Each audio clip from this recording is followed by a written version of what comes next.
नमस्कार मित्रों, स्वागत है आपका आपके अपने YouTube चैनल अक्षर क्लासेस में।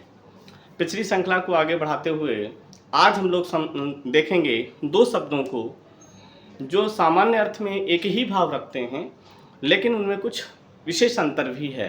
तो आइए प्रारंभ करते हैं आज की कक्षा। अगर चैनल पर नए हों तो प्लीज़ सब्सक्राइब जरूर कर लें और लाइक भी। आइए पहला शब्द है कुसुम और पुष्प।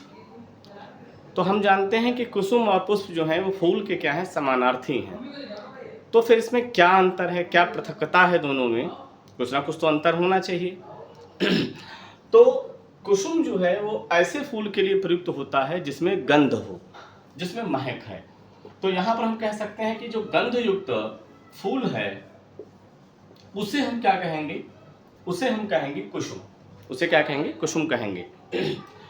और पुष्प का मतलब है कि चाहे तो वो गंधयुक्त हो और चाहे गंधहीन हो, चाहे उसमें महक हो या महक ना हो, दोनों के लिए ही हम पुष्प का प्रयोग जो है वो करेंगे। यानी कि ऐसा फूल जिसमें महक है तो उसे हम कुसुम कहेंगे, और जिसमें महक है या नहीं है तो दोनों के लिए जो है हम लोग जो है पुष्प का प्रयोग जो है वो करेंगे। यानी कि पुष्प का प्रयोग जो है वो सामान्य अर्थ में है आपका फूल के उसमें, और कुसुम जो है वो ऐसे फूल के लिए है जो गंधयुक्त हो, जिसमें महक हो, सुगंध हो। दूसरा शब्द हम लोग देखेंगे अर्चना और पूजा। सामान्य अर्थ में हम लोग जब अपने आराध्य की पूजा अर्चना करते हैं तो एक ही भाव में हम लोग दोनों ही शब्दों को लेते हैं, लेकिन फिर भी यहाँ पर थोड़ा सा अंतर है। तो अर्चना का मतलब क्या है कि जब हम ईश्वर की या परमात्मा की इस तरीके से पूजा करते हैं जहाँ पर धूप भी हो, दीप भी हो, नैवेद्य भी हो, तमाम तरीके की सामग्री हो, तो इस तरीके की जो पूजा है वो कहलाती है अर्चना। तो यहाँ पर धूप, दीप, नैवेद्य, इससे युक्त जो पूजा होगी उसे कहा जाता है अर्चना।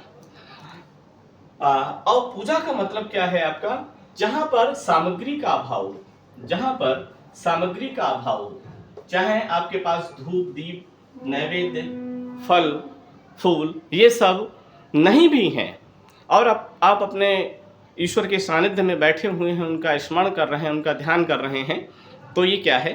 पूजा है। यानी कि पूजा जो है वो सामान्य अर्थ में प्रयुक्त है आपका, जहाँ पर किसी सामग्री की आवश्यकता नहीं है। वहीं पर अर्चना जो शब्द है वो थोड़ा से व्यापक उसमें है, जहाँ पर धूप, दीप, नैवेद्य, इन सब चीज़ों की आवश्यकता है। तो आज की कक्षा में बस इतना ही। कैसी लगी आज की कक्षा कमेंट करके ज़रूर बताइएगा। वीडियो अच्छा लगा हो तो प्लीज़ लाइक ज़रूर कीजिएगा, और चैनल पर नए हो तो सब्सक्राइब भी। धन्यवाद।